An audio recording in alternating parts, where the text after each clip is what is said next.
बिस्मिल्लाहिर्रहमानिर्रहीम। अस्सलाम वालेकुम। मैक्स लॉ फॉर्म में मैं हूं एडवोकेट हाफिज गौहर अली। आज का जो मेरे पास टॉपिक आया है वो है कि फाइलर कैसे होते हैं, फाइलर होता क्या है, नॉन फाइलर क्या होता है, और आज मैं बताऊंगा कि किन लोगों को फाइलर होने का फ़ायदा ही फ़ायदा है और उनको नुकसान कोई नहीं है, यानी कि उनके लिए विन विन सिचुएशन है। अगर तो वो लोग नॉन फाइलर रहते हैं उस सूरत में उनको नुकसान है, अगर तो वो फाइलर हो जाते हैं तो उनको उस सिचुएशन में फ़ायदा ही फ़ायदा है, कोई भी नुकसान नहीं है। और दूसरा मैं बताऊंगा कि कौन लोग हैं जो फाइलर होना नहीं चाहते और होना पसंद नहीं करते और उसकी वजूहत क्या क्या हैं, क्यों ये लोग फाइलर होना नहीं चाहते, और इसकी मैं वजूहत भी बताऊंगा। तो टॉपिक का मैं आगाज करता हूँ। फाइलर हर उस शख्स को कहते हैं जो सालाना अपनी इनकम जो है वो उससे कमाता कितना है और उससे उसने खर्च कितना किया, उसको फ़ायदा कितना हुआ, उसको नुकसान कितना हुआ, और पूरी साल की रिटर्न जो है वो एफबीआर को जमा करवाता है। हर वो बंदा जो अपनी एफपीआर को रिटर्न जमा करवाता है उसको फाइलर कहते हैं। और नॉन फाइलर उसे कहते हैं जो अपना एफबीआर को अपना रिकॉर्ड पेश नहीं करता साल के बाद, या वो फाइलर अभी तक नहीं हुआ। अब वो किन किन हजरात को फाइलर होने का फायदा ही फायदा है, नुकसान कोई नहीं है। अगर ये लोग नॉन फाइलर रहेंगे तो उस सूरत में इनको बहुत ज्यादा नुकसान है। लाइक नुकसान किस तरह के हैं और मैं इन लोगों की कैटेगरी बता दूं। हर वो मिडिल क्लास बंदा जिसकी सालाना इनकम 12 लाख रुपए से कम है, सालाना इनकम 12 लाख रुपए से कम है, तो इसके ऊपर कोई टैक्स नहीं रखा हुआ हुकूमत ने। इन लोगों के ऊपर कोई टैक्स नहीं है जो सालाना 12 लाख रुपया कमाते हैं। अगर ये इससे ऊपर कमाएंगे तो फिर इनके ऊपर टैक्स पड़ेगा। और इनको फायदा क्या होता है, इनकी एक तो इनकम 12 लाख से कम है, इसके ऊपर कोई टैक्स नहीं है। दूसरा, अगर ये कोई प्रॉपर्टी खरीदते हैं तो इनको टैक्स जो है वो सिर्फ 2% देना पड़ता है। अगर ये नॉन फाइलर रहते हैं, इनकी इनकम भी कम है, अगर ये नॉन फाइलर रहते हैं तो इस सूरत में इनको नुकसान है। अगर ये प्रॉपर्टी खरीदेंगे इनको 5% टैक्स है, अगर ये बाइक खरीदेंगे उसके ऊपर भी इनको इसी तरह से टैक्स है। फाइलर को 2% है, नॉन फाइलर को 5% है। तो इस सूरत में अगर ये नॉन फाइलर रहते हैं तो इनके लिए तो नुकसान ही नुकसान है, फायदा तो नहीं है। अगर ये फाइलर हो जाते हैं तो फिर इनके लिए विन विन सिचुएशन है। दूसरा मैं बताता हूं कि किन लोगों को डर लगता है फाइलर होते वक्त। ज्यादातर ऐसे लोग हैं कि वो समझते हैं कि अगर हम फाइलर हो गए तो हम पर टैक्स की बौछार हो जाएगी, तो इस वजह से ये लोग डरते हैं। और दूसरा, वो लोग फाइलर नहीं होना चाहते जिनकी इनकम का जो सोर्स है वो हराम की कमाई है, वो रिश्वत की कमाई है, वो करप्शन की कमाई है, या उनकी इनकम ब्लैक है। इस वजह से वो लोग अपने आप को फाइलर नहीं बनाते और इस वजह से कतराते रहते हैं कि अगर हमें फाइलर होना पड़ा तो हमारी हराम की कमाई है उसका सोर्स बताना पड़ेगा और हम पे ज्यादा सारे टैक्सेस लग जाएंगे जो कि हमने हुकूमत से छुपाए हुए हैं। इसलिए ये लोग अपने आप को फाइलर नहीं करते।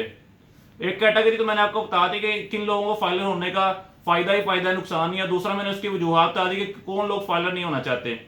तीसरा हमारे पास सवाल आया है कि फाइलर कैसे होते हैं, उसके लिए डॉक्यूमेंट्स क्या क्या चाहिए, उसके चार्जेस कितने होते हैं। तो ये मैं आपको रफ्ता एक एस्टिमेट सा आइडिया बता देता हूँ, क्योंकि मैं किसी के जो वकला हज़रात कम्युनिटी के जो ऑफिशियल सीक्रेट्स हैं वो शेयर नहीं कर सकता।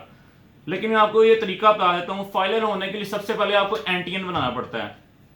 एनटीएन के लिए आपका जीमेल अकाउंट होना जरूरी है। उसके अंदर आपको प्रॉपर्टी आपको बताना पड़ता है कि आप किस प्रॉपर्टी के, आपके रहाइश का नंबर क्या है वो बताना पड़ता है। और ये सारा काम आप वकील साहब ऑफिस में बैठ के कर लेते हैं, आपको मौके पे मौजूद होना जरूरी है, वरना आपको जीमेल अकाउंट उनको देना पड़ेगा।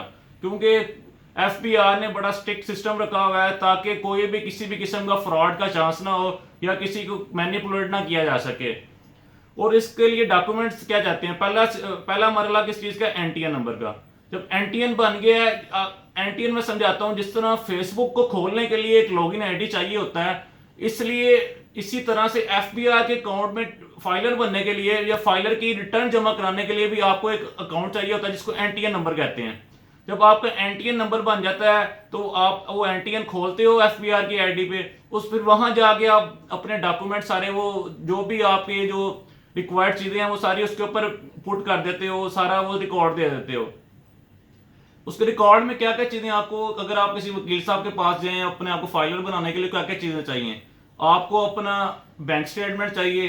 अगर नहीं याद आपको तो आपको जुबानी पता होना चाहिए, या कोई ऐसे ही कोई लास्ट जो आपने रकम विड्रॉ कराई हो उसके बारे में सारा पता होना चाहिए कि बैंक में इस टाइम पैसे कितने हैं और आपने वो कमाए कहाँ से हैं। आपका बिजली का बिल होना चाहिए, और इसके अलावा आपका आईडी कार्ड वगैरह, जो भी आपके नाम कोई प्रॉपर्टी है जो आपका समझते हैं कि आपके अपनी इनकम से आपने खरीदी हुई है या आपके नाम पे कोई प्रॉपर्टी है, वो सारा आपने जब पहली दफ़ा फाइलर होना है तो सारी चीज़ें आपने मेंशन करनी है।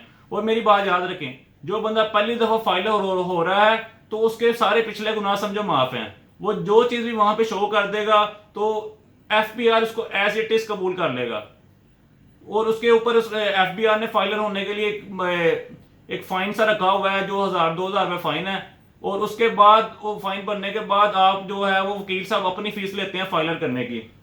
वकील साहब की अपनी सर्विस है, वो चाहे उसके 1000-2000 निकालने के बाद उसके ऊपर आपको फाइलर होने का अगर 4000-5000, वो एक ये मिनिमम अमाउंट बता रहा हूँ मैं, वो उतना यानी कि चार्ज कर लेते हैं। क्योंकि आपकी अपनी जो एसेट्स हैं उसके हिसाब से उन्होंने सारी वो उसको सारा लिस्टेड करके तो उस हिसाब से उन्होंने सारा उसको मैनेज करना होता है, आपका डाटा अपलोड करना होता है। उस पूरी एक कैलकुलेशन करने के बाद उसके सारा जो उनका वो एक टाइम भी उसका कॉस्ट भी उसके ऊपर आती है, टाइम के हवाले से उनके अपने दफ्तर के एक्सपेंडिचर्स हैं, तो उस हिसाब से वो एक मैं एक एवरेज रफ अमाउंट बता रहा हूँ 5000 रुपया जो वो वकला चार्ज करते हैं। ये एक मैं एवरेज बता रहा हूँ, वरना जो प्रोफेशनल है वो 10,000 से कम जो फाइलर बनने का नहीं ले रहे। यहाँ पे मैंने आपको फाइलर होता क्या है, फाइलर बनते क्या हैं, फाइलर के फायदे क्या हैं वो बता दिए हैं। अब मैं थोड़ा सा आपको चार्ट बता दूं कि सैलरीड पर्सन के ऊपर टैक्स कितना है और परचेज ऑफ प्रॉपर्टी पर कितना टैक्स है। जो सैलरीड पर्सन है उनको 12 लाख तक, जो मैंने आपको पहले भी बताया, उनको टैक्स पे छूट है। अगर ये फाइलर बंदा कोई प्रॉपर्टी खरीदेगा तो उसको सिर्फ 2% टैक्स देना पड़ेगा, अगर वो नॉन फाइलर है तो उसको 5% देना पड़ेगा। इसी तरह अगर कोई बिजनेस इंडिविजुअल है, बिजनेस इंडिविजुअल में उसके लिए 6 लाख तक उसको छूट दी गई है, अगर 6 लाख से ऊपर वो कमाएगा तो उसके ऊपर वो टैक्स पे करेगा। इसी तरह से जो fix income and sales tax for small retailer हैं उनको 10,000 से बढ़ाकर 3,000 से बढ़ाकर 10,000 रुपया उनको टैक्स ऐड कर दिया गया है, जो कि बिजली की मद में हुकूमत ने उसके ऊपर ऐड किया है, वो बिजली के बिल में ऐड होगा। उसके अलावा अगर किसी बंदे की रेंटल इनकम है, रेंटल इनकम की जो प्रॉपर्टी है वो 1 से ज्यादा हो और उसकी मालियत जो है वो 2.5 करोड़ से ज्यादा हो तो उसके ऊपर 5% रेंटल इनकम के ऊपर टैक्स आता है। आई होप कि आपको आज की वीडियो में सारे सवाल क्लियर हो गए होंगे कि फाइलर के फायदे क्या हैं, फाइलर के नुकसान किन लोगों के हैं, फाइलर होने के फायदे सबसे ज्यादा किसको है, किस कैटेगरी के लोगों को ज्यादा फायदा है, और फाइलर बनते कैसे हैं, क्या क्या डॉक्यूमेंट चाहिए, क्या इसके ऊपर एवरेज कॉस्ट आती है। तो इंशाल्लाह नेक्स्ट वीडियो भी हम बनाएंगे फंडामेंटल राइट्स के ऊपर। अगर आपको आज के इस वीडियो में कोई सवाल समझ नहीं आया तो आप काइंडली जरूर पूछिएगा। इस वीडियो को लाइक करें, सब्सक्राइब करें और बेल आइकन पर जरूर क्लिक करें। Thank you, Allah Hafiz.